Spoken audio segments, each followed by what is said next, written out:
I would like to thank the government of India and the Ministry of Human Resource Development of India for organizing this conference, bringing together ministers from E9 and SAARC countries and a great number of policymakers and activists in the field of literacy to discuss a very important issue of women literacy for all of us, and its link with inclusive education and development.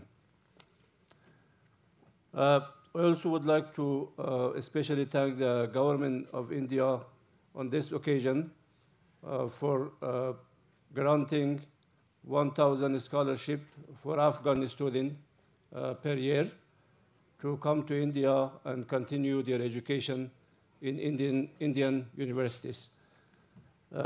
Coming to the literacy in Afghanistan, I would try to illustrate the situation of women literacy in Afghanistan in the 10 minutes time that I have. As you know, Afghanistan have gone through several wars in the past.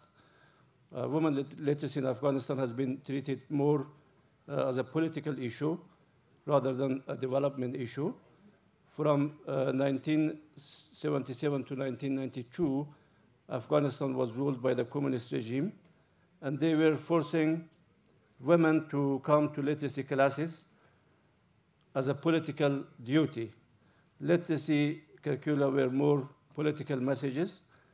That policy led to people resistance against the program.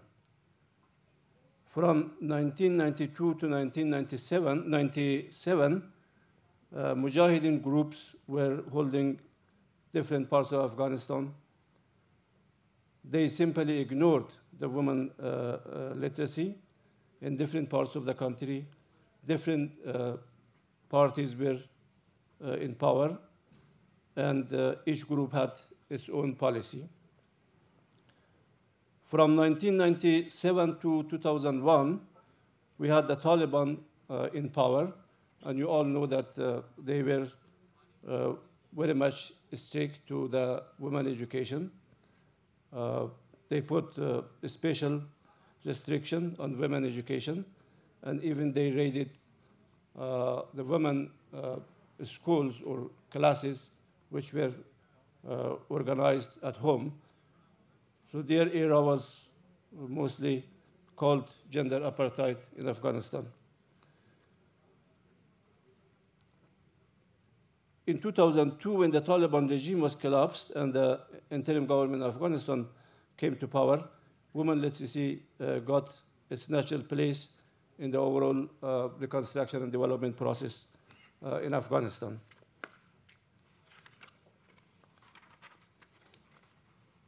Since that, since 2001 and up to now, we had significant progress, but still we are far from the rest of the world in the field of women literacy. In 2001, we had 22,000 male learners only, while in 2010, it was increased to 650 learners, of which 60% are women.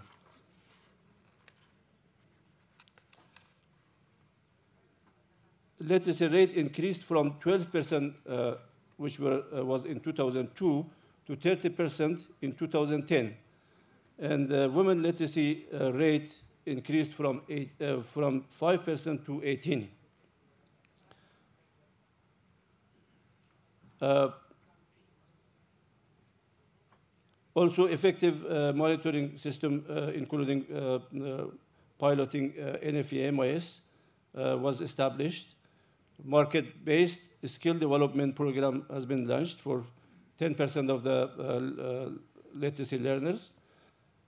Literacy was integrated in a skill development program, which were implemented by other organizations. Coming to the approaches and programs, we have several programs now in place. One is the mainstream program, which is run by the Ministry of Education. This program is in all 412 districts of Afghanistan. In each district, we have a group of 10 people, 1 manager, 2 supervisors, and 7 teachers. Apart from that, we have CLCs, through which we deliver literacy and skill development, social education to the women learners. In addition to the government program, there is a big program run by UNESCO, which is called EFA, Enhancement of Literacy in Afghanistan.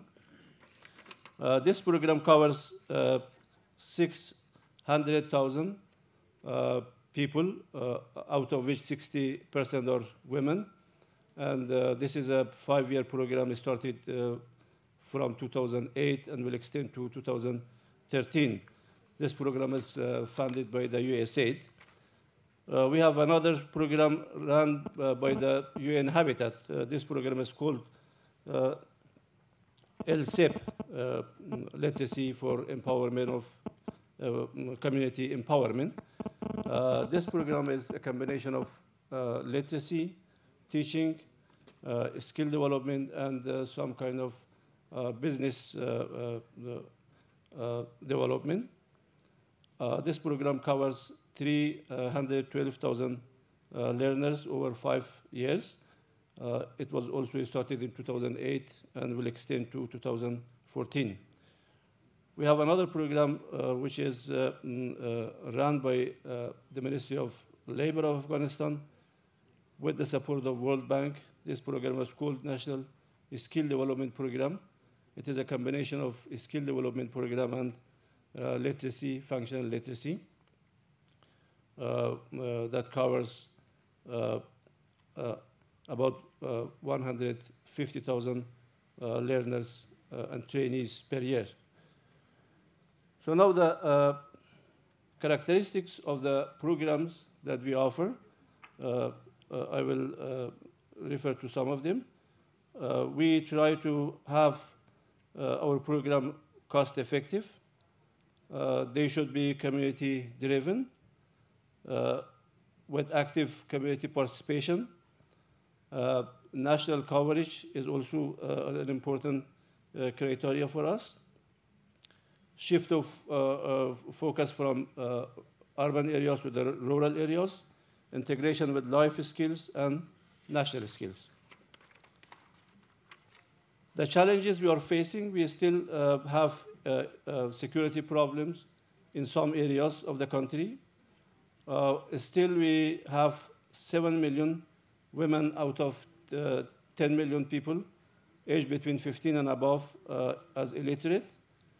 Still, there are 4.2 million children out of school. And in 200 out of 412 districts, we don't have qualified female teachers. We may have to summarize because we have 2 minutes. Okay. The future steps.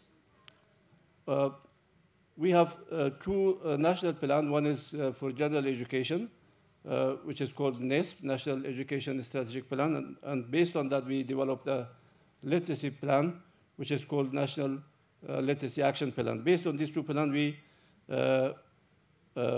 want to cover 3.6 million learners from 2009 to 2014. Out of this number, 60% will be women, and 10% of these number will get literacy and skill training together with social and culture and life skill education. Thank you for your attention. Thank you. Thank you very much.